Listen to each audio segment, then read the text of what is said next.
to your point, any relationship, if you go in thinking, what can I get out of this?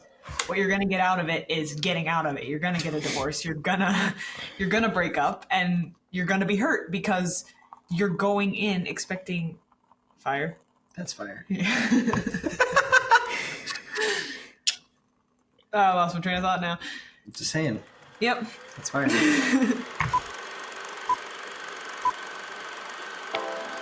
You need carbs! May thy knife chip and shatter. There is beauty in imperfections. You're great. I am. And if you feel it, are you watching closely? How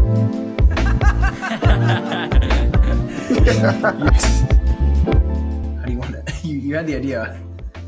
Welcome to our romance episode. We've got candles. Got roses. Don't put it in your teeth. You know the joke that's you and me and you. Your friend Steve. Speaking of roses, there. Oh, he's got it. This is from your wedding too, so. Yeah. Oh. I mean, it's good. It's a good plastic thing. I could use it on I don't know, for something. I'm not gonna get rid of that. We're back in the studio. That's totally. All right, we are talking about romance, and William was the one who brought up this idea. None of us can remember why, but again, things just get lost in our spreadsheet, and we're like, oh, I guess we'll do that. Even though we don't remember why we wanted to do it. But Will wanted to talk about romance in film, possibly after the Horror is Biblical episode, where Deacon I think was it was more about, just like here's an idea of something we can do because it's like, it's a good idea. Romance is a very popular category, and and in particular, it's a question of romance is a thing in real life, romance is a thing in movies. How should we as Christians deal with that? How should we think about that? I think that's more of what I was going for, but yeah, it's a good topic, and I'm glad we're doing it.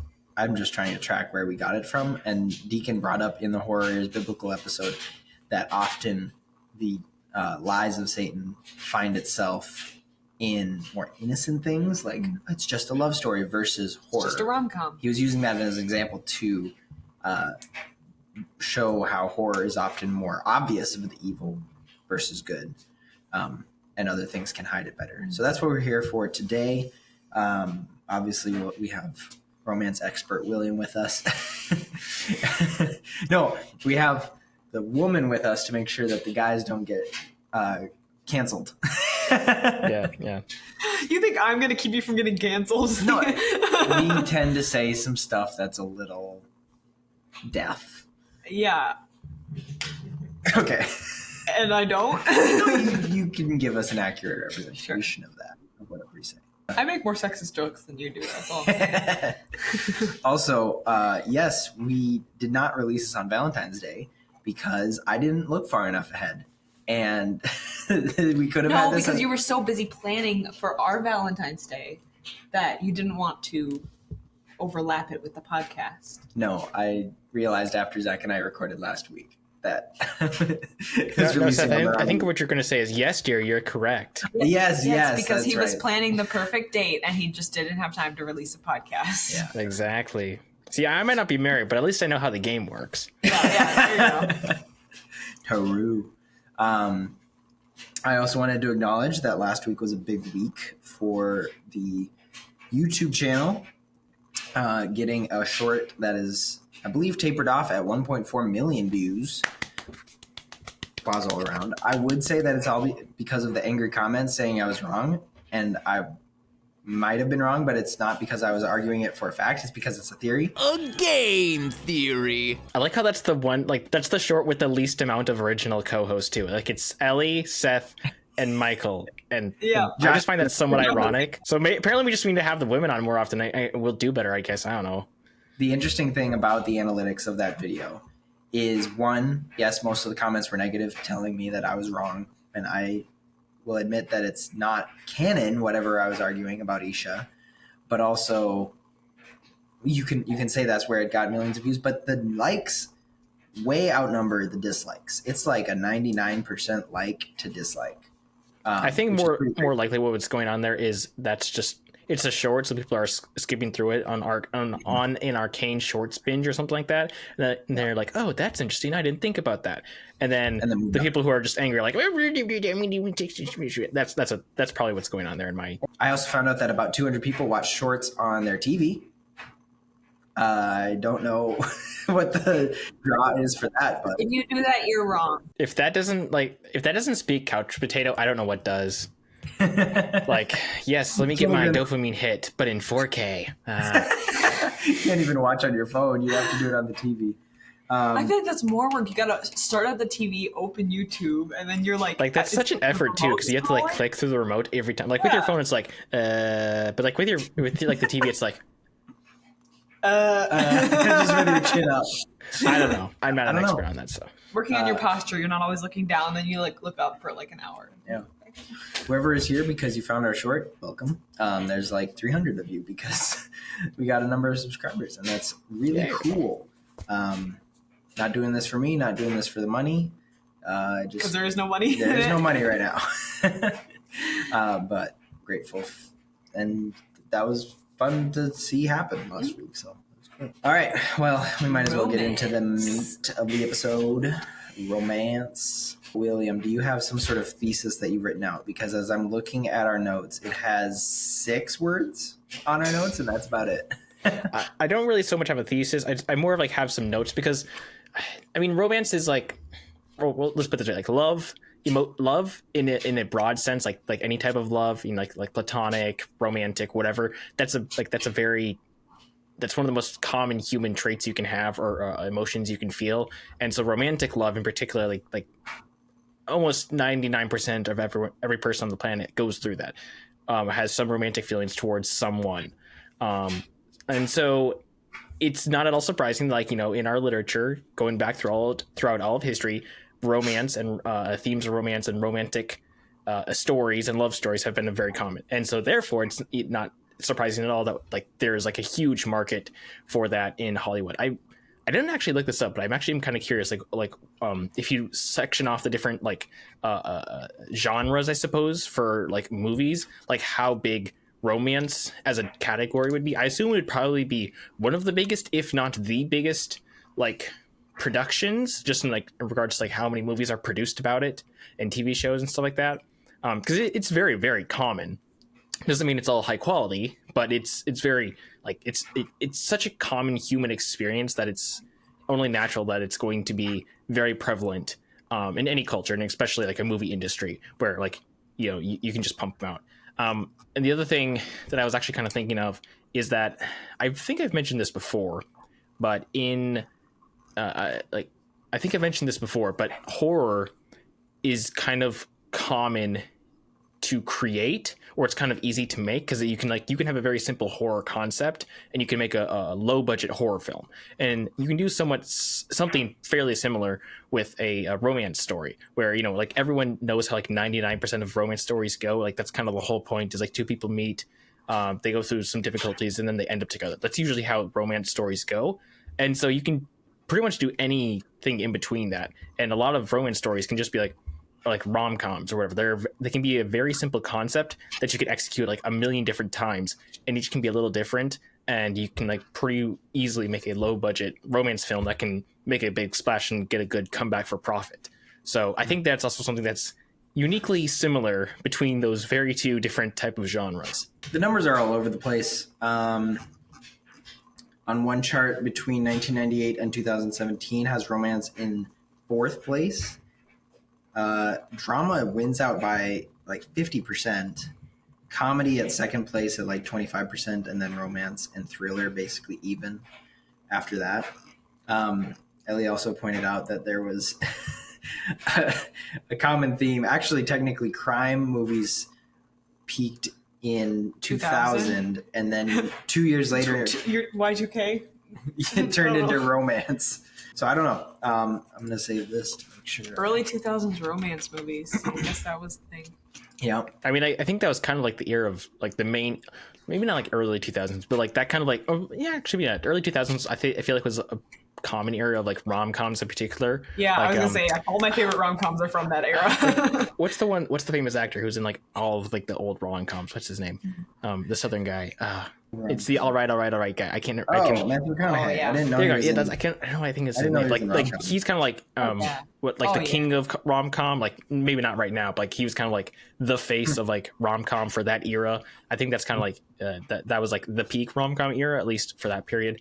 And it feels like, I mean, you still get them, but Okay, I have a question. What's your favorite rom-com? Do you know any rom-coms?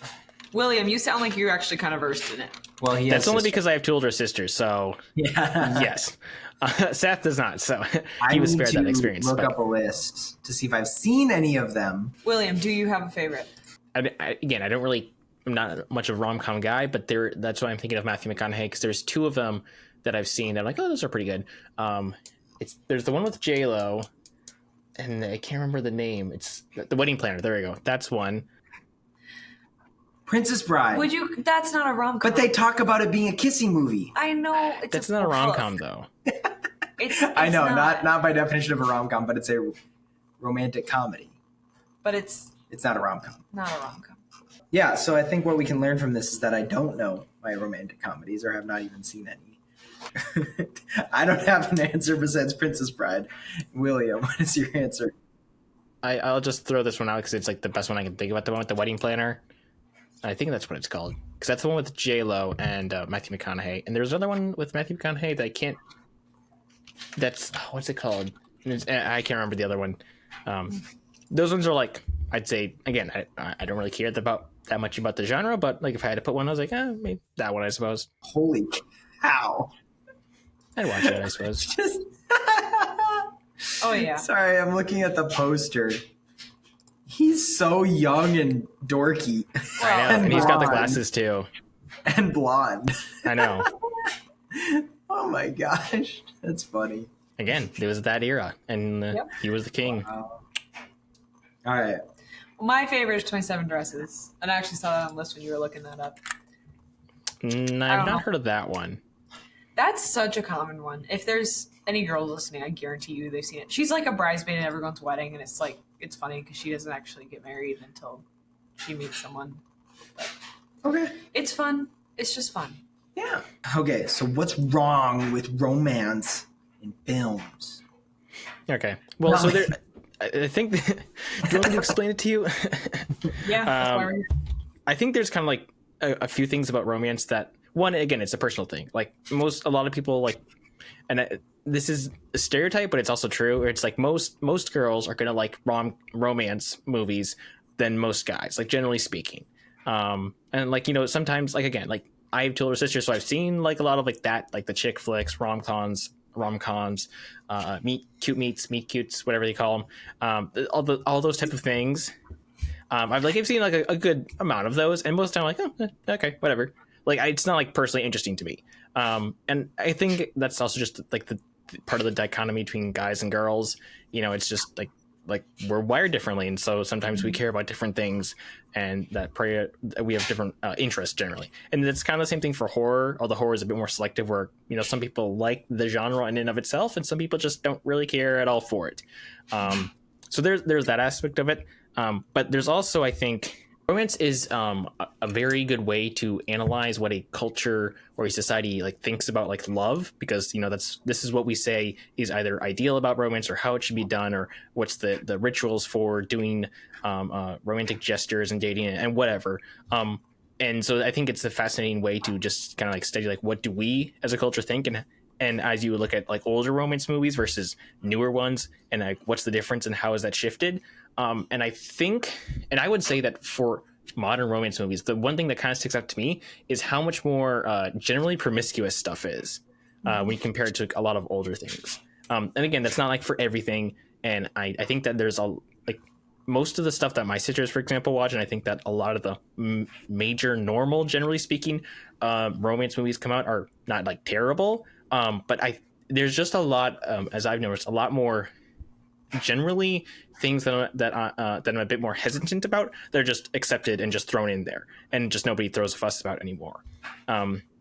Like, for example, what was it? there was like 2 years ago, I think there was the one movie by Sandra Bullock that had a Channing Tatum. It was called The Lost City, I think. And it's a bit more of like a romantic adventure drama type of film. That was a goofy one. It was just It was. But like, for example, like they just like there's just one scene thrown in there where like you just see Channing Tatum's butt, like briefly. So for example, it's like things like that where like people almost don't even think about a romantic scene. It was just like him walking away because he was in the he just got stripped in the woods. It was funny, but it was weird. Okay. Yeah, so there's just like, again, like there's like things like that, and there's also just a lot more films that are more explicitly pornographic as well, that are like although it's like some of the 80s and 90s and early 2000s were a lot more explicitly pornographic and than now, I think, but that's a different story. So I think that for Christians specifically, there needs to be a bit of awareness when going into a lot of romance movies, because one, they're just like, there's always that danger of like what exactly is going to be presented. But I think what's most dangerous is the fact that romance stories almost all involve like people sleeping around before marriage, and just like that's completely accepted, and that's just the thing that like nobody talks about because like, well, it's just acceptable. And that is what I think is the main concern for me when it comes to romance and films and stuff like that. The one question that we have written on our notes is not should Christians watch romance movies, but how should Christians watch romance movies? Because I think, as we've said pretty consistently for 2 years, is that we don't want to set rules. We are no authority in anyone else's life, but we want to give guidance on these things.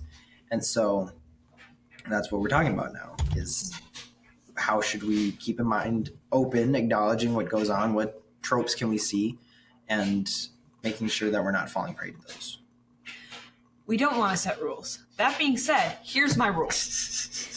For yourself or for others? Take it as it is. Here's my rule.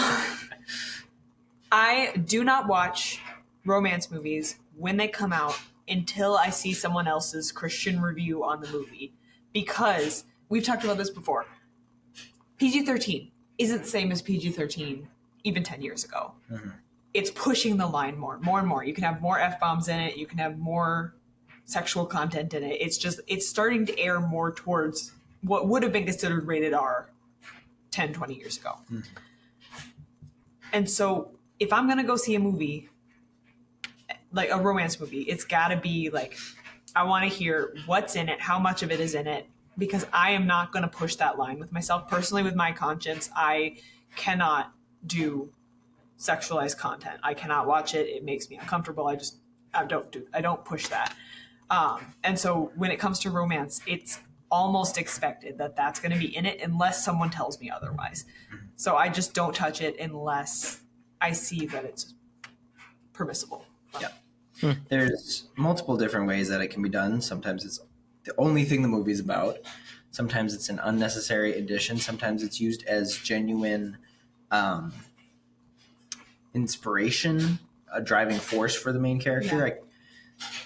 But a lot of times it's forced for the sake of having it in there. I can think of like Top Gun Maverick. That one. No, I can appreciate that they didn't show much and they insinuated it and moved on. The idea of him sneaking in with the girl, like her daughter finding him, was kind of, on the nose. But there's also they got to the point of talking through what Mav was thinking about Rooster, and that kind of pushed him, or she pushed him. But I believe that didn't have to be a bedroom scene. Well, yes, and the fact that that's our standard now is like, oh, well, they didn't cross the line; they only pushed it for what they're showing us. Yeah, that's not a good standard. Like, there were movies where they would consider this like super saucy content when they like kiss and insinuate, and that's it. Yeah, and now that's like, oh, that's not that bad. Like, that is our standard now. Mm-hmm. And I think that's the most when you're referring to like Deacon saying that there can be a lot of like things that are wrong that we just don't think about. I think that's most pernicious in the romance genre, because it's like, standards have changed. And it's this weird thing too, where like, you have like a feminist ideology that's been tried to incorporate into romance films, and yet there's still a lot of things wrong with it. But like, it's also like different. Like, for example, I kind of like one of my things I kind of just like doing every now and then is like watching like older films from like the 70s and 80s, like sci-fi fantasy ones. They're just kind of crazy and wacky, and it's so low budget, but they're hilarious. But at the same time, those ones are also very raunchy, and like especially in like the, how should I put this? They like to reveal a lot of things about women very explicitly every now and then. And you're just like, oh wow, so you're that era, and it's the thing where it's like, oh, so the dresses they're always wearing is very revealing. It's like, wow, that's not historically accurate at all, but I know you put that in there. Yeah. And those things I don't think are as prevalent nowadays. But what is prevalent is like, just like casual people getting together and making like having aggressive sleepovers and stuff like that. Aggressive sleepovers. That's our code for it, in our I didn't family. even pick up that. Okay, well. I'm sorry. Okay. You gotta talk about the topic without talking about the topic, type of a thing. Oh, we can But- talk about the topic. Yeah. Well, it's just like it's just like like people like having like sex before marriage is just extremely common, and like dating around and doing all that sort of thing is just, it's not saying is wrong, and because of that, like that's just very prevalent in romance, and that's what kind of irks me more than anything, and because like romance in these films is all about just the people getting together, and I think from a Christian worldview, it's supposed to be that like the ultimate culmination of a relationship is marriage and the act of union in marriage, and like sex is a beautiful thing in the context of a marriage between two people who love each other, which is like what you guys are an example of. You guys are you did good. Thanks. So it's just but I'm not, again, like we shouldn't be surprised that that's common in romance movies and stuff like that, because that's what the culture believes. So what else are they going to do differently? I think there is a Trent Horn, who's a Catholic apologist, but he did a really good video essay recently on like the topic of sex and like what exactly is it for. And it is explicitly, like when you look at the Bible, it's the purpose of that is to have two people who are in a committed relationship show their affection toward each other, and anything outside of that is wrong. And so people, the boundaries nowadays though is as long as it's between consensual loving adults, that's all that people care about, as long as nobody's getting hurt. And that is a very different standard from what the Bible says, where like anything, like it doesn't matter if you are two adults who are of the opposite gender, who are the same age or whatever, and who do like each other and are doing this because you both agree to it. That's still wrong within the Bible's purview and according to God's standard. I can already hear people coming at you in the comments, so I don't read them, so it's not going to affect me. We got another viral reel on our hands. Yeah. We are speaking from a Christian context, but even then, the worldview of our culture now is saying you don't want to cause harm. So if it's consensual, it's not causing harm. Look at the science. It causes harm. Mm-hmm. It causes so much emotional and mental damage when you're sleeping around, because we believe our bodies are designed, and our minds, we are designed as human beings to be in monogamous relationships. And when we are not, I'm not saying you can be single, that's fine. When you give yourself away to that many people, you are harmed in so many ways that you don't even know until down the line. You're like, okay, why am I so concerned? Why am I so hurt now that I'm in a married relationship? I should be great. But you have all of these wounds from past relationships. Mm-hmm.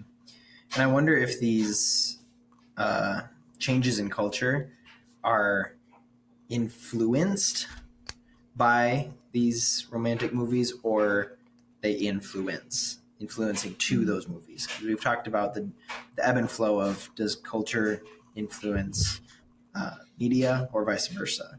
And yes, it's both ways. And I believe that it's just a snake eating its own tail. It's just going to get it perpetuates and continues on. And so you can't really pinpoint it to one specific part, but there's definitely, you can definitely connect them no matter what. And it's just grown together. Like they've grown at the same rate.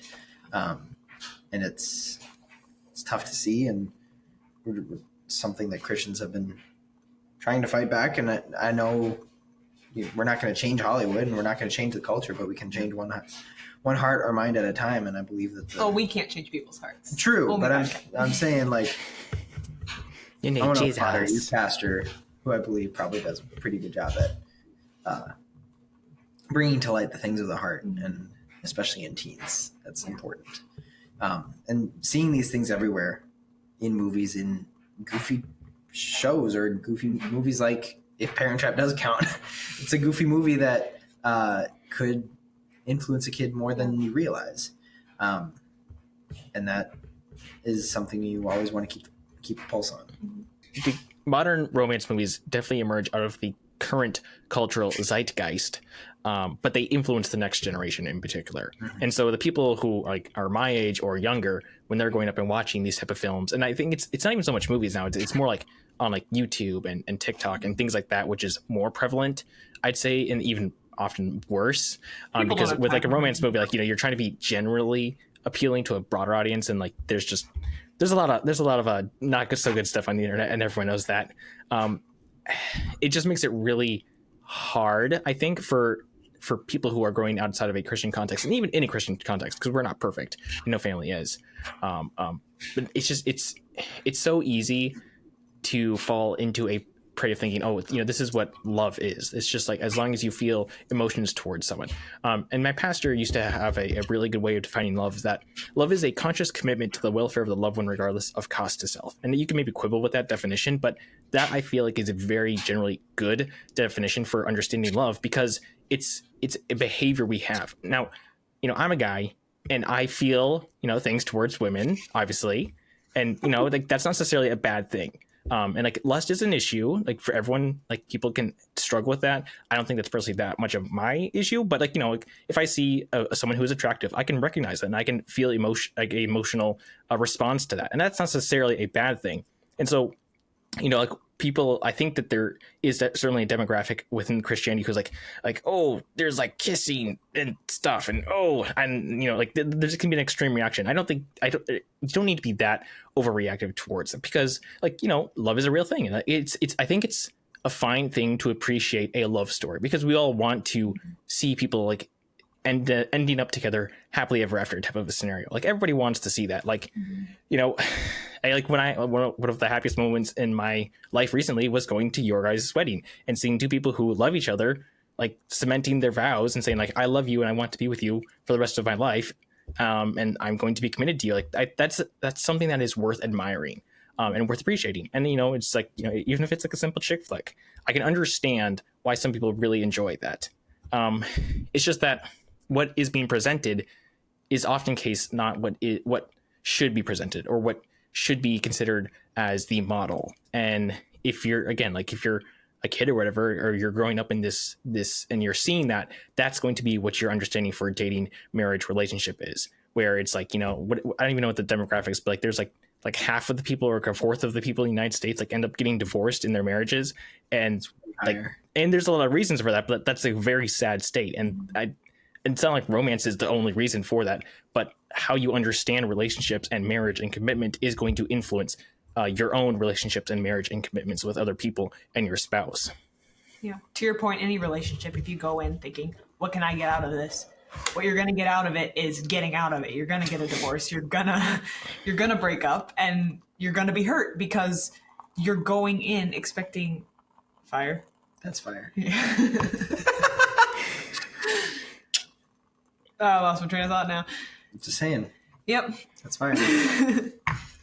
But yeah, you're signing yourself up for failure, because that is not how relationships work. The relationships, you want to go into a relationship saying, I love this person and I'm going to give my love to this person. And then you're never disappointed, because you're not expecting to see like, oh, all my needs are met by this person, because your husband, your boyfriend cannot, your girlfriend, if you're William, working on it, work in progress. TVA. Yeah, hit him up. He's single. Anyway. It's a shame I don't have social media, but oh well.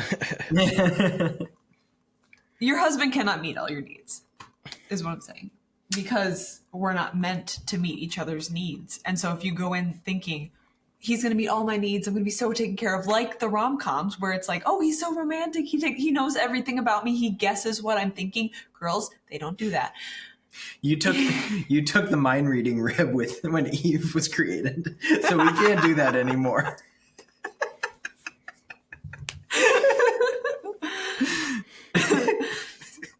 So you're working on your dad jokes now, eh? Yep. Getting there. Ready to do more? All I'm saying is, it's not going to be enough. Yep. Well, I think what you're kind of talking about is the illusion of what's it called? Unrealistic expectations. That's what it is. You're talking about like unrealistic expectation, and I think there's very much an aspect of that. Like you kind of have like people who, due to previous relationship or entanglements, are like jaded towards like getting in a relationship with someone else. But you also might have people who like, oh, this is how romance is supposed to be, and like it can be somewhat naive about that. And there's people on all sides of that spectrum as it is, and which is sad in and of itself. But like relationships are complex, and that's a whole different spiel. I think you're so right. I think those are the two major extremes. It's either you're completely jaded and you're like, I don't need no man, I am my own person, or I don't know, I don't know what the guy end of that is. But like, I'm a lone wolf. I am a Chad. I need no one. I don't need no man. You're on that end of like, I don't want a relationship. No, thank you. And then there's the other end of like, oh, this is going to be everything, and it's going to be all I ever needed, and my life is going to be perfect once I'm married. And both of those sides are dangerous. And I think rom-coms play into both of those. They're like, there's this toxic man, and then they break up, and then all of a sudden this perfect man shows up. And it's like, it's a movie, so they want the drama, they want the extremes because it pulls you in. But that's not reality. And I think when we're consuming that constantly, if we're watching all the rom-coms, if we're watching all the TV shows, reading all the books that have way too much sexual content in it, by the way, so like romance books are just be careful. Oh yeah, I say that not from experience, but because there are people who I know who are not like, they're not like the stereotype of the romance book reader, but they have a good collection of spicy, I think is the term. They like a good collection of like spicy romance books of varying quality. Usually it's not like. Josh, is he talking about you? come on, Josh doesn't know how to read, so I'm not concerned about him. Low blow. Low.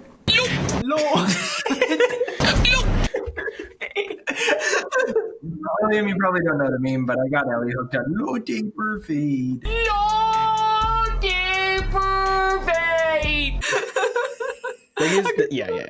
That is getting a little off topic, but I think like I think you can actually very much parallel like romance movies and the romance genre and like the romance book section, because if there's anything that like romance movies, I think are a little less cliche in my opinion than romance books, because those are so much cheaper to make and they're the exact same every single time. Like every time I go to like a bookstore or whatever, I just morbidly curious, just look at the romance section, and it's always like the same like strapping guy, and you just happen to see all of his abs, and for some reason, even though he's like, I don't know, supposed to be a knight, and I guess he only has the shoulder pauldron, but he can't cover his other vital areas. But it's totally not for the lady. No, certainly not. And it's the same for like the YA young, YA dystopia or like young adults books where it's like the same person's like, I'm a special lady, but I'm so plain and ordinary, but all these people keep falling in love with me. Oh, the choices. Oh my God.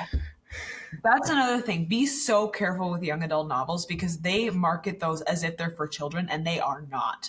Like some of the content in those is not appropriate for like they market it where it's like this cute cartoon drawing of like a couple being all like awkward, and it's not like, I'm thinking, I can't remember what it's called, but there's like one about like an ice skater falls in love with a hockey player, and there is like actual sexual content in that book, and it looks like this cute little book for middle schoolers. It is like the way that they market these things for kids now is so dangerous.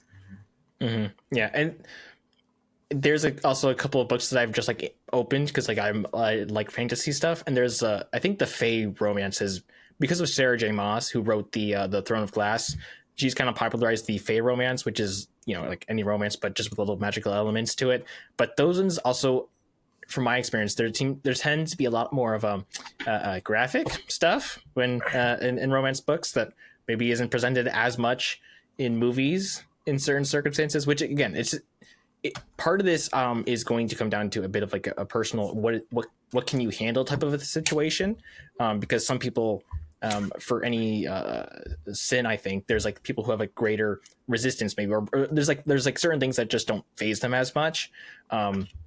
but I think just in general, you need to be very careful what you consume, and that's a general statement. But in particular for like romance books, just be watching out. But also movies, because like it's. I think the thing about movies in particular is that they're dangerous because it's so in the background. It's like, oh, you see these two people, and then they just go behind the door, like you know what's going on there, and it's reached the point where like you just don't even think about that anymore. And that I think is what is more dangerous than like you see like two people like, you know, actually committing the act, which I don't like. That doesn't really happen that's not usually presented on screen in front of you. It's a lot more subtle, and that's what I think makes it a bit more dangerous. Kind of like with the horror thing, where you know if like when exactly something becomes a little like iffy is can be hard to tell, but it's like, you know, if they're like actually like doing stuff with demons and it's like, okay, what's going on here? It's kind of the same thing where it can be a bit subtle, and that's what you need to be careful for. Especially if you like, you know, if you have people who are like, if you're like, you know, somebody who is married and has kids and stuff like that, that's where it gets even more so. But just like in your personal life, you have to really consider, you know, what am I consuming and what does it do to me? Like, how does it change how I view things? I think that's the most important thing you have to really remember. And again, I'm guilty of this as well. Everyone is. But like, if I like, for example, watch a lot of like gory stuff over and over and over again, and you become desensitized, that's like just an example of that. So if you watch like a romance thing and that starts to change how you view sex or view like, you know, relationships and dating and marriage, that's what's the dangerous part, is because it's so subtle that it can influence you more than you would realize. Mm-hmm. With the subtle stuff, there are actually some TV shows that I stopped watching because so much of the plot line revolves around sex, even though they don't show it ever. I'm thinking of like stuff like Friends and New Girl. Those are two that I'm like, they're funny. The funny parts are funny, but so much of the plot line, if you think about it, completely revolves around who's having sex with who. And it just becomes like, it's that background thing where it's like, oh, well, they're not showing it, so it's not that bad. But I'm like, but they're talking about it. And like, and all of their actions are driven by this worldview. And you just don't realize those things until you're like, oh my gosh, this is actually the entire plot line. And then there's stuff like The Office. I'm like actually just stating them out, right? But The Office, and I really love Parks and Rec. They have some pretty not okay jokes in there. Very crass humor. But it's not so much the plot line. So those are areas where I'm like, well, okay, I'm watching a secular show. They're going to have those jokes in there because that's what people think is funny. And I can't let this start to affect the way that I think, the way that I speak. And if it does, then I'm like, okay, now I need to reassess. Where is it affecting me? Because obviously you can't avoid absolutely everything. If you're going to be watching secular content, not just watching pure flicks, you're going to run into stuff that's like, okay, this is clearly from a worldview that says that having sex with whoever you want is okay as long as it's consensual. And that's, there is no avoiding that. But then, like I said, like the fact that our standard of a minimum right now is, oh, well, they just kissed and then hinted at it. Like, that's still a lot. And yeah, it's a weird balance of, I don't like the word balance, but I don't want to go too far into, oh, well, I don't care at all. And I also don't want to go too far into, well, I just won't watch anything ever. Because there's good entertainment that shows the concept of romance well. And there's a part of us that really, really strongly longs to see those couples get married. I don't know if that's just personal in my worldview, but I feel like there's a part of us in all of us that we want to see them paired off and we want to see them happy. Because we know that that is where there is going to be happiness. We enjoy the weird like tension of who's going to date who, but ultimately we want to see them come together, have a family. Unless you're way far off into culture and secular ideology, I think in general, a lot of us still want to see that happily ever after. I mean, I think of Pixar movies, and we watched The Incredibles recently. Yeah. Up is an amazing love story. Those are monogamous relationships that still have love as the driving force and do it well and do it the way God intended, with a family, with husband and wife and all that. Yeah. What you were talking about, I was thinking about when we talk about so many abouts.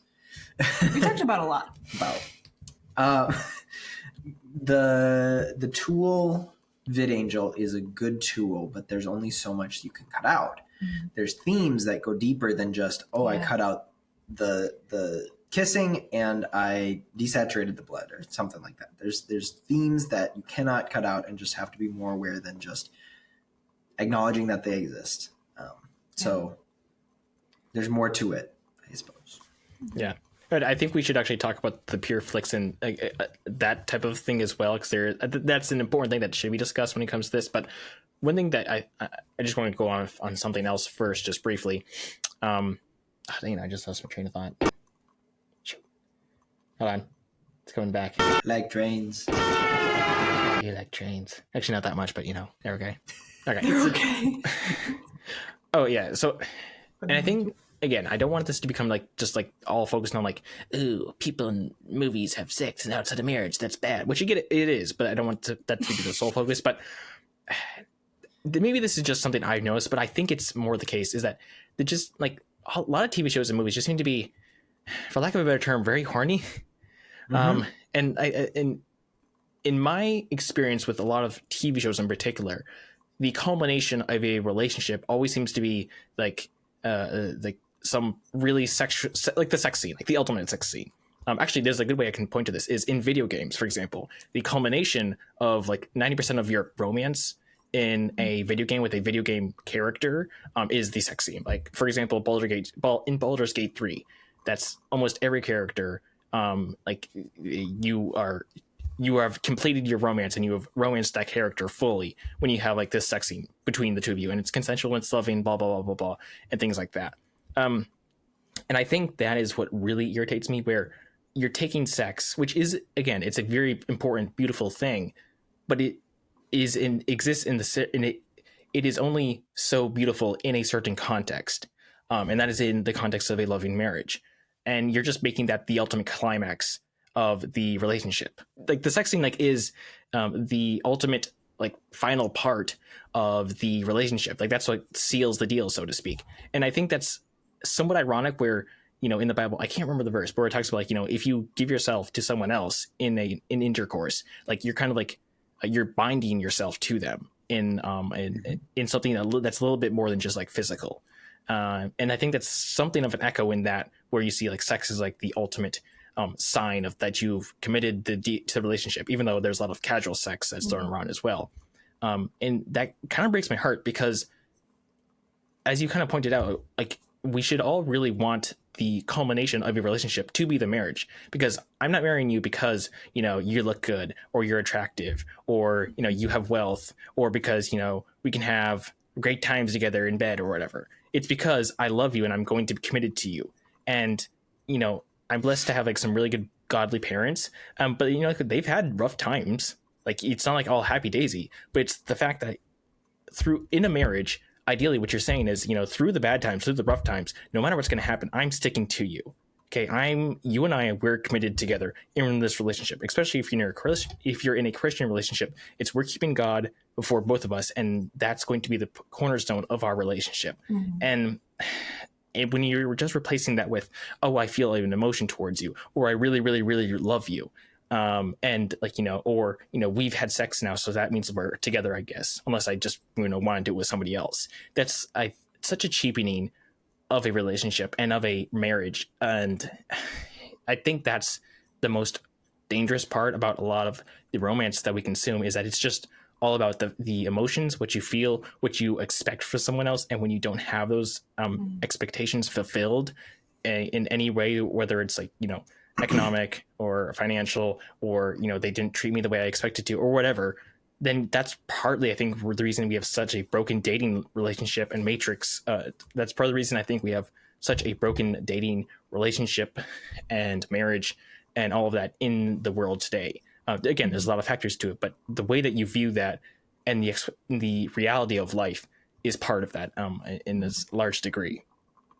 Yeah, that cheapening is a really good word. It's a big part of the Freudian worldview of seeing sex as the ultimate peak of human existence, and even to the point where people consider it a human right now. And so that when you're saying you can't have gay sex, people are wait, you're trying to keep me from the ultimate human right, which isn't the case. It isn't. Like, God does not promise us that we're going to get married and have sex. And that's honestly not even the greatest thing. The greatest thing is to be in the presence of God. And I'm just thinking of, like, in heaven, marriage is just going to be tiny, because the being in the presence of God is going to be, like, astronomically better than anything we can experience here on earth. So yeah, if you're not a believer, I guess that is the best that you can get, because there's nothing greater than what's here on earth. But because there is something greater, it's such a cheap replacement to say that sex is the best thing. Yeah. And again, it's not quite my struggle. It's more of an annoyance, but it's just like the internet is very promiscuous, and I mean, there's a lot of porn, but there's not even so much porn. It's just like, it's just so prevalent, so much, just very horny. That's the best word I can describe it. And like, it's true. Like, it's true. Like, it is very that. And like, and there's just the weirdest thing for me, and this, I'll probably end this because I don't want to keep ranting about this, but just like the thing that always like kind of gets me is that just like, I'll be watching this movie or this show about these characters that just like they're together in one scene, they meet, and then they're just gonna like be in bed the next scene. Like, they're just like people are just so aggressively bed hopping, like quite literally. And it's just like, what are you people thinking about all the time? Like, it seems to be all, like sex. I think you could pretty accurately say that sex, at least for a large majority of or at least for a good portion of the population, is their god. Like, that's all that they seem to be thinking about, wanting. And it, coming from a farming background, it's like, what are we, animals? Because like, that's all that bulls think about. That's like, that's what animals think about. That's like, that almost, besides food and eating, like that's like almost all that they care about, and especially during mating season. So we're different. We're creating the image of God. That shouldn't be our main priority. And it just aggravates me a lot of the time. That it's so prevalent, like just like so prevalent. And it just seems to be getting more and more prevalent, and more. Everything just seems to be getting more and more risque all the time, which irks me and also hurts me, because there's a lot of good things that people can create. And I see a lot of really good talent that goes into making debaucherous things. And that just almost breaks my heart as well. Yeah. Well, that's part of my beef with Arcane is it was so good, and yet they filled it with so much bad that I'm like, I can't even enjoy watching this because you put so much stuff in it that I don't want to put into my brain. And so I'll watch it once and say, appreciate the art for what it was. And honestly, I don't think I can go back to it. And that's just a bummer, because it was really good. Yep. I mean, I don't think anything was added with those scenes. Yeah. With, I don't know what their couple name is. I don't even want to think about it. But fine, Caitlin just didn't add much. It barely even added motivation for the characters. Usually that's the reason for love, and it just was there to be obvious and obligatory, and it kind of brought the whole thing down. But good thoughts, everybody.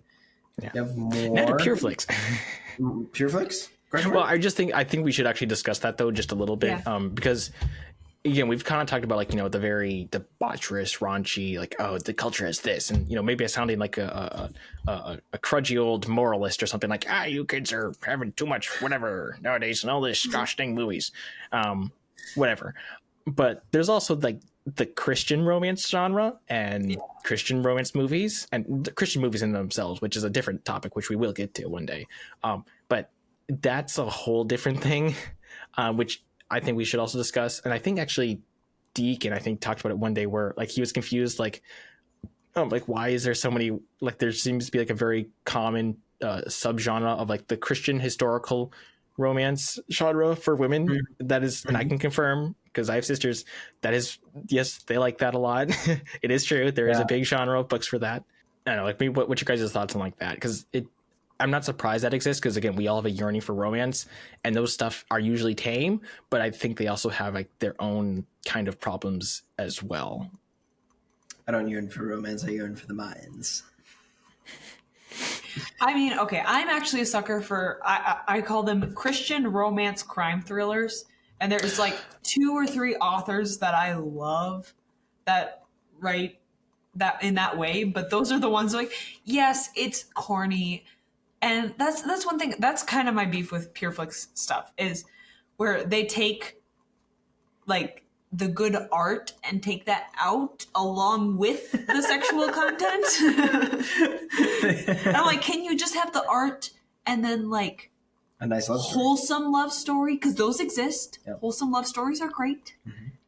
But they just decide to take it all away. And I don't think they do that on purpose, but they're not good movies, and it's sad. But you can write a really good story where the culmination of the romantic relationship is getting engaged. And it's so sweet and it's so wholesome and it's like it hits home because that's our story and it's really cool. Yep. Somebody make a movie about our love story. Or it's kind of boring in the best way. Sure. I mean, it can't be worse than like my parents like, yeah, I met her. I liked her. We dated for 3 years. I can imagine your dad telling your how he met your mom and married her. You're just so passive and like, yeah. It's pretty much it's okay. Not to be super personal, but like whenever like we go to my mom or whatever for like, you know, relationship advice, like she's not very helpful because like she's like, oh yeah. I was just like, I met her and we dated for 3 years. And she was like, hey, it was getting a little long there at the end, but you know. I was like, well, Mom, actually, I'll say this. So one time I asked my mother, like, Mom, when did you know that you wanted to, like, you would marry Dad or whatever? And she said, well, you know, I looked to him one day and I said, can I wake up every morning to this face? And I said, yes. So that's it. I was like, there's no like extra stuff. It's just like, I'm like, what, Mom, I'm feeling complicated emotions. You're not helping me here. How do I do this? I don't know. I just did. I just got through it. I was like, that doesn't help me. Well, I've always had a really bad at breakup advice because I married the first person I dated. So I'm also bad at relationship advice because I didn't date anyone until you. I got 21. Plenty. No. I can tell you how not to get a girl. Don't talk to them. Don't talk to them? Yeah. I mean, you just hide in your corner and be like, 0 equals 0. Okay. Oh, hi, my name's William. I know this is such a thing, and I know you don't have very many female listeners, but to all the guys, you need to talk to the women. Whoa. I know it's scary, and I know with all of this feminist culture, it's scary to approach a woman because they might claim that you're coming at them. But seriously, go to a Christian woman, if you're a Christian, and ask her to get lunch. That's what I did. You asked me for coffee, because you knew I liked coffee. Sue me. So lunch, coffee, something simple. Get to know her. It's not as scary as you think. And I know I'm not speaking from experience because I've never had to ask anyone out. But women really desperately want men to ask them out. And it's a weird dichotomy of like women have become more scary and intimidating because of the culture, and men have become more closed off and scared, and to the point where they won't approach women. But women still want to be approached, so they're not going to approach the man because they're like, oh, should I approach him? I don't know. Probably not, because if I approach him, that he's not showing initiative. But then if he shows initiative, then he's going to be scared and he won't do it. So like none of the men are asking me out, but I don't want to ask a man out, and then everyone gets super confused, and then no one gets married. So just ask her out. She might just reject do it. you. Just accomplish your dreams. That's fire. She might reject you, and you'll survive. You will survive. That's all I gotta say. I like how the successfully married couple is telling us this. Well, it works sometimes. Yeah. No, having the girls say, just ask us out. Even if it's not you specifically. Yeah. Well, don't ask me out. I'm married. Guys need to hear that sometimes. Yeah. Kick in the pants. Yeah. Just do it. I'm pretty sure when my sister's boyfriend asked her out, it was because a friend told him, send it. Just send it. And he did. And dudes, get your other dude friends to just send it. Just send it. Tell them to send it. William, do I need to tell you to send it? That's what my family's been saying for like the past like 5 years. Like they see a theme, I'm like, Send it, Will. William, go. Activate the William. Hey. If in my defense, I will say this much: I don't know how you term a date, but I have kind of gone on a date with like 3 different women last year. It depends on how you say it, because I haven't had any. I'll put it this way: I haven't had any specifically romantic feelings towards anyone, but I have had. Oh, I'd like to get to know you better. So I'm like, oh, let's. I believe you call that a conversation. But Yeah, I suppose. You can call it a date if you would like. But I have more and more now. It's like, women. And that's the thing. There's such a stigma because of these romance movies where they highlight all of this, like, oh, it's got to be this big grand gesture. Like, it used to be where you just went up and talked to a girl, asked her to get coffee, you had a conversation. If you weren't feeling it, you moved on. That is how it was none of this texting back and forth and like, does she like me? Does she not? Like, it was literally just, hey, let's go talk. Let's go for a walk. I'm going to pick you up at your door. We're going to go get coffee and I'll bring you back at, I don't know, noon.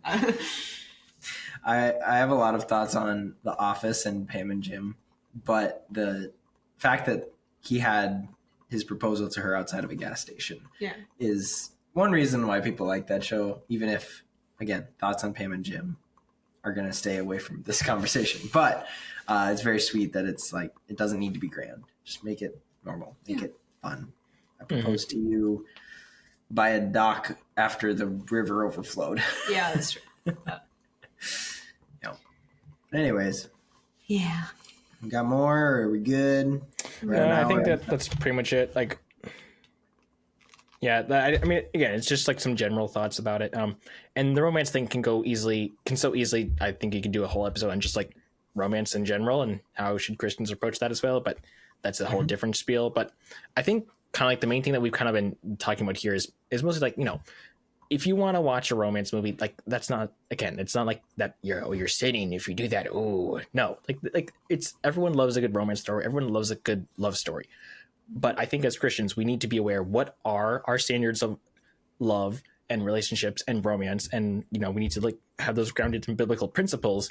And I think it's very much the case where a lot of romance movies, even if they're not like being super explicit, they have within them a framework, a secular framework that they're coming from that is very different from the biblical standard that we should be desiring, and that whatever you consume does affect you. And again, because like mostly I'd say women watch and consume more romance stuff than not, it's going to affect them more often. So you need to be careful. Like, okay, is this affecting like how I view relationships? Is this whatever I'm consuming? Is it like in line with what's God saying?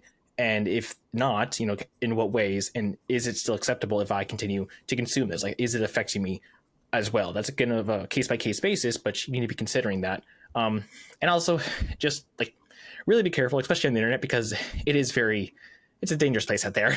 And there's just a lot of I think in particular, like, maybe our parents said, oh, you can't be watching this and whatever. And people in the older times had like concerns about what people are watching then. But what people have been watching in the past, I think, is very tame to a lot of the things that is being produced now, where our culture is just very much more forward and accepting of, I would say, degenerate things, and just about sex as well, and just keeping that outside of the confines of what should be its correct circumstances of in marriage, in a committed loving relationship between a man and a woman in marriage.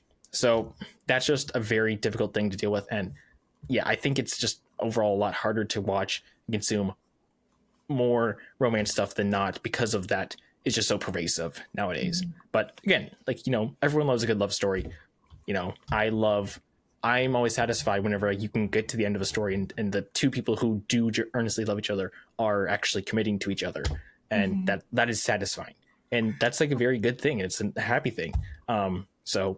Again, it's a good thing, but just be careful about what you're consuming, which is kind of what we said about a lot of things, honestly. I think that's a general thing, but it's applicable. Yeah, I think a good conclusion to what we've talked about is how Christians should watch romance movies is with discernment. So go in knowing your conscience, knowing how it affects you, knowing your pitfalls, knowing what what causes you to dwell on things that you shouldn't be dwelling on, and what causes you to just like, for me, it's like I feel this internal pain of like, it hurts to see this kind of brokenness. And so I know that that's partially a conscience issue of like, it's like stabbing me of like, I can't consume this. So know your limits. And also, even if your limits are past what other Christians may say, I'm not going to tell you what what you should do based on your conscience, but find the lie, know what the worldview, what they're trying to teach, and make sure that you're watching it in a biblical way, and go back and read the Bible.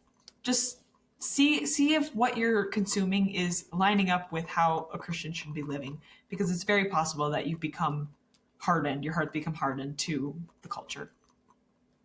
Guard your heart. It's everything that you flows from it. Read Song of Solomon's. That's our book suggestion for the day. No, I'm just kidding. Don't do that if you're married. Good stuff. Thank you guys for speaking your mind. Sounds like you guys had a lot to say. I had less to say. Yeah, I do find that funny that, like, you know, there's mostly between Ellie and I, but that's okay. Yeah, that's all right. That's okay. It's good, you know, like, you know, even for somebody who, you know, doesn't do a lot of romantic stuff and dating, like, it's something, you know, you think about, especially as they get older. Honestly, William, I think you're marriage material. Like, seriously, he knows his stuff. He's got a good, You're making me good blush. like foundation for a good marriage. So, like, yeah. Stop! You're making me blush. Yep. It's like what's the joke? You know, like the older I get, the more I realize I'm going to become the cool uncle at Thanksgiving dinner.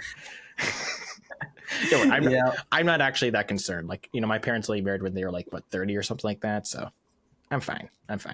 You're fine. Well, what we're going to do is we're going to have a raffle for anyone who buys merch this next week. And you'll be in a raffle to go on a date with William. Hey. Don't be exclusive just for me. You know, we still got Deacon and Isaac said they need some help as well. So. It'll be a checkbox, so you don't have to go on a date. So, like, still buy merch. If you don't want to go on a date with them. Yeah. All right. Well, thank you, everybody, for listening or watching. Make sure to stay tuned in next week when we have a fun episode. What is this voice? I don't know. It's like the Fox British one, but it works. Follow us on Instagram, buy some merch, buy $2 stickers that are definitely still available. Until next week, know that you love. God bless.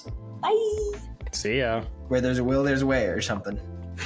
And I am here, so there is a way.